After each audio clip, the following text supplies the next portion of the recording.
What is up, fellow drummers and fellow musicians? Today you're going to learn to create clean digital charts that are easy to edit, easy to share, and last a lifetime. My name is Jeremy Drummer and I have 20 plus years experience on both sides of the stage. Let's do this. Today we're going to be working on the song Turnin Me On by Blake Shelton. I'm using a program called NoteFlight. If you don't know how to use this yet, go back and watch my previous video that explains how to use this in detail and how I use it as a drummer. Another program that I use is Pages on Mac. That's what I'm primarily used to, so that's what we're using today, but I'm sure it works on Windows just as well. So I open up Pages. I've already created templates that work best to save me some time. So the main ones that I use is Quick Chart Legal and Quick Chart SPDSX. The only two difference in these two templates that I've created, one is when I know I'm going to be using my digital pad for the song, and two is when I'm not. So this is my digital chart. The only difference is it has this here, and all this is, if you want to create your own, is a image of the SPDSX itself, and then I've overlaid this table here so that I can click in here and write whatever sound is on each pad. So for instance, maybe this is a clap. So I'm going to type clap. Over here, maybe a kick. I don't know, whatever. You get the idea. So that's the only difference here. But today, since the chart that we're creating does not have any digital parts, we're not going to be using this one. So I'm going to open my other one up. So I'm going to go File, New. I'm going to go down to my templates, and I'm going to select this one, which is my Quick Chart Legal. I'll show you here in a second how to create these templates, how to save these templates once you create them. So here's my blank chart that I'm going to start out with. And as a quick side note, these are the things that I use for every single chart. So it gives me a bit of a head start. Anyways, to save the template, what you'll do is go over to File, and then you'll say Save as Template. That's all there is to it. The first thing I will do is give the song a name. So this one is Turnin Me On, and it's by Blake Shelton. And then I will Command Shift Left to highlight all of this, and I'll hit Command C to copy. And then I'll go up here and I will paste it in the title, because the title is the same. And I have these spots that I've saved that I keep all of my pages and all of my PDFs for charts. And I'll click here and it will save in that spot. So now I'm gonna hit enter. All right, and then step 2 for me is getting the BPMs. So let's play this song, and I'm using an app called Pro Metronome. It's a pretty common app. It's the best one that I've found so far. I think it's paid, but it's worth it. I mean, it's not very much, and it's really good. This is it. This is it on the Apple Store, and this is it on the Google Play Store. So it's available both places, and I'm using it on my phone so you can't see it, but all I'm doing is tapping out the tempo and then checking it to make sure it's the right one. So you'll be able to hear that. So let's hit play here and get the song going.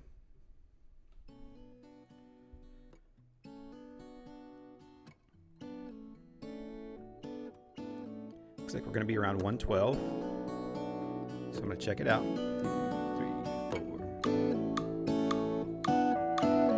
Fast.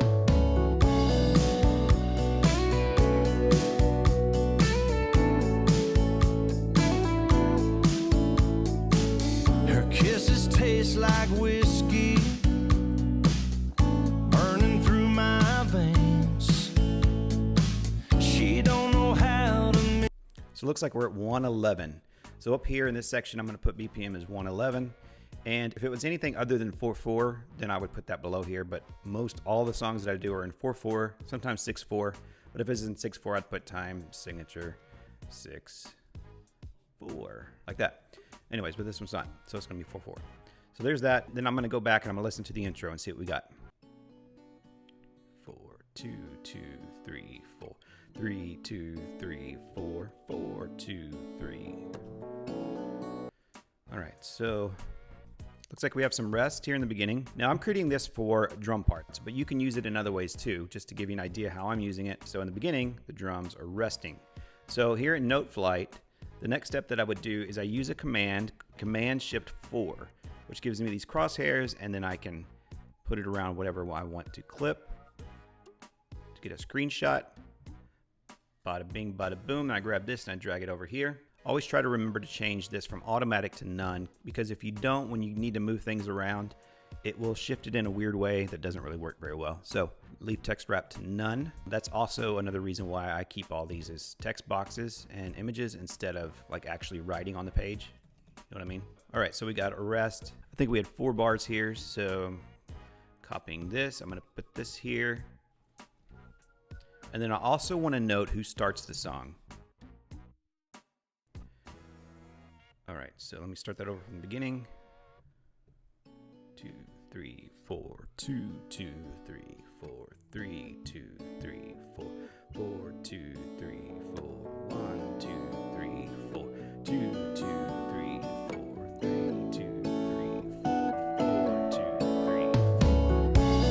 I personally like to separate my counts by sections. So when I hear that moment when the song changes or repeats, that's where I'll start counting over again. So this one had 4 and then it repeated and then 3 and then there's a fill. So that's why I said 3 and not 4. And then I'm going to chart out that fill because I feel like this is an important intro because it's just drums and it's an important one. So let's do that. So we have 1, 2, 3, and 4 for the fill. Tom 1, Tom 2. Then I'm going to screenshot this. Command-Shift-4. Change this from automatic to none, and then I'm going to drag it up here. So now we have our intro. Let's go back and give this a listen. 3, 4, 3, 2, 3, 4, 4, 2, 3, 4, 1, 2, 3, 4, 2, 3. Here we go. 1, 2, 3, and 4. 1, 2.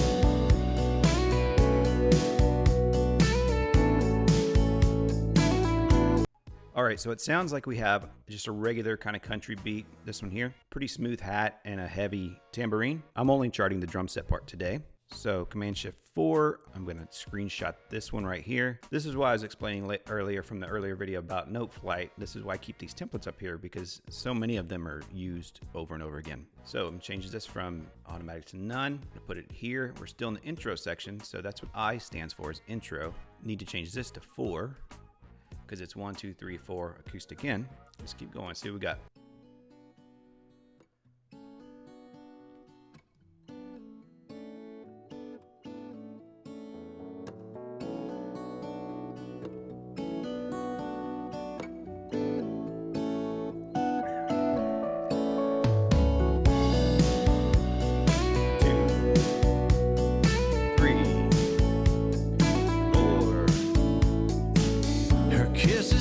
Like whiskey. All right, and that little hi-hat fill at the end, I'm not too concerned about that one. I'll listen to it, play along with it. Anyways, but we go from intro, we go into the verse here. So now we're in the verse, after those 4 bars, and this groove stays the same. So I'm not gonna put another one here. I'm just going to copy this guy down to here. We back up a little bit so we get in that verse. 1, 2, 3, 4. Her kisses taste like whiskey.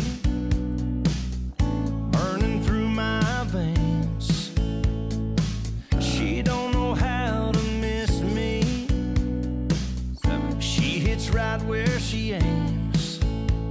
Baby's got my number and she's calling me up.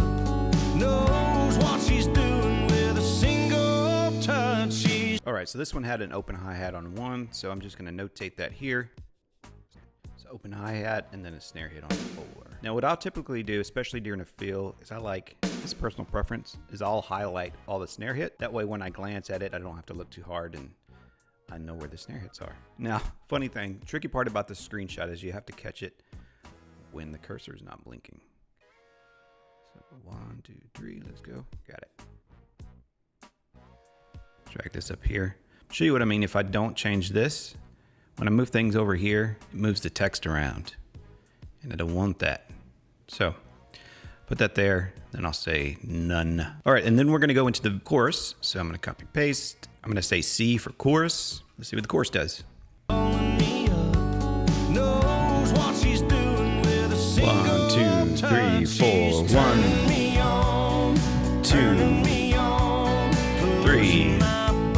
Like it ain't no thing. If I'm what she wants, she gets what she wants. The neon's buzzing when she pulls that string, turning me on like it's her job.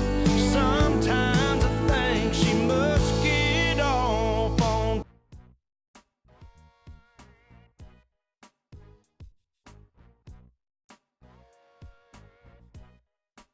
All right, so you may be wondering why I put 4 here instead of 8. Reason is, I don't know if you heard the hi-hat there that was opening on beat 4. That's why I did that. It's just kind of a mental thing. I know there's something gonna be here. Also, I want you to check out the fact that if I was handwriting this, I would have had to rewrite this or reference this somehow, but because it's digital, I just copy and paste. And then I personally like these things to be lined up, so I'm gonna move this over to where it's lined up. Try to keep all my fills lined up and then all my grooves lined up. Got this break here, and let's see what happens after that. Sometimes I think she must get off 3, 4, 1, turning me on, 2, turning me on.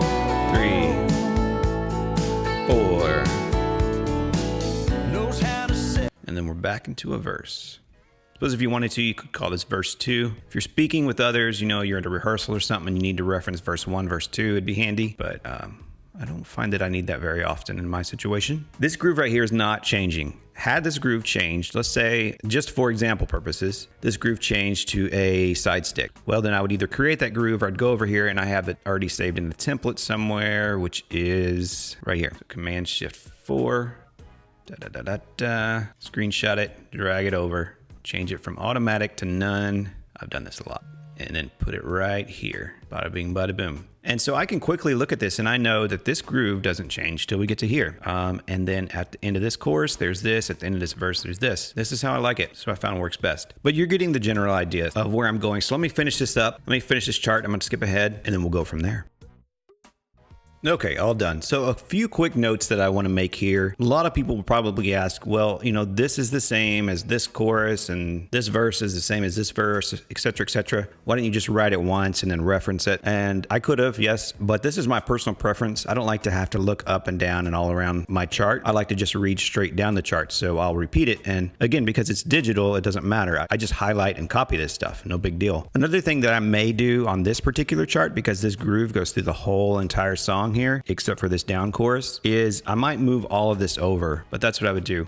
Also, again, because, you know, this is digital, literally all you have to do is highlight all this stuff like that and then move it all over. Now, if I had wrote this, I would have to pull all this down, obviously, but had I wrote this out, I would be erasing and rewriting or whatever, marking it out with a pen or a Sharpie, and it's a huge pain in the butt. So that's why I do it this way. And also, another huge plus is, you know, I'm going to save this. I have my file of all of my charts, my digital charts, and anytime that I'm, say, playing, or maybe I play this song with a different band and they want to change something, all I have to do is go in here and change it and save it. Or I can also edit it on my iPad on the app that I'm using, but you get the idea. I can just change it here and it's super easy. All I have to do is look for this file, open it, change it. I don't have to dig through a stack of papers. You know, this takes up a tiny little flash drive and that's it. You're done. I mean, the whole reason that I went to this way of doing charting is because I had this huge ass folder that I lugged around and it was a pain in the butt. Number one, it was a pain in the butt to haul around. Number two, it was hard to look through. I mean, yes, I put the little alphabetical tabs in mine so I could keep everything sorted, but then I'd have to take it out and I'd have to put it back in, and that in itself was a hassle. So then I went to an iPad and I started making them digitally. Now, what I could do also, like if I really, really had to write it out by hand, you know, I could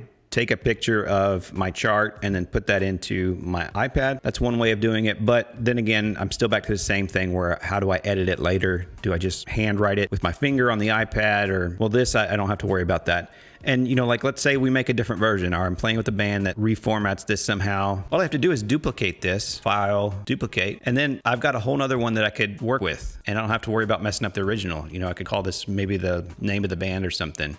Something like that, right? And then I've got that version there and I didn't touch this one. I can make all the edits that I want to. Maybe they don't do a verse here, right? So I just, that's gone. Delete that. Then I would personally want to move all this up. Anyways, there we go. Verse, chorus, chorus. See, now it's changed. As easy as that. This was handwritten. Guess what? Erase, erase, erase. Lame. So as you can see, I'm a very digital driven person. Again, I mentioned the SPDSX, which I use. If I was going to be using the SPDSX, I'd have this up here and I would put my notes in here as far as what was what. Or if it was using a track, you know, I might put the track name up here. What I personally do though is in the app that I use, Band Helper. In my next video, I'll explain Band Helper. I'll actually color code the name of this song. Orange is the color I chose. And that just indicates to me that there's a track associated with this song. Anyways, that about wraps it up, guys. I hope you enjoyed this. Hope this was helpful. If you want any of this stuff that I've done today, if you want the templates, any of that, let me know. You can steal the song if you were going to go play Blake Shelton's Turnin Me On. It's for you to have for free. My gift to you. Comment below if you have any questions. If you do things similarly, I'm curious to know how other people do it. If you have a faster way or a more efficient way that also is more efficient in the future. I don't mean just you can handwrite it faster. I mean that you can log this and easily find it later and edit it if you need to. Because technology is always advancing. This is just what I've personally come across of. Nobody has taught me this. I've just learned it on my own and came up with it on my own. If you have a similar way or if you have a better way, please let me know. We are one community and let's share our ideas and thoughts together so that we all become better at the same time. Anyways, my name is Jeremy Drummer, and like always, like, share, and subscribe.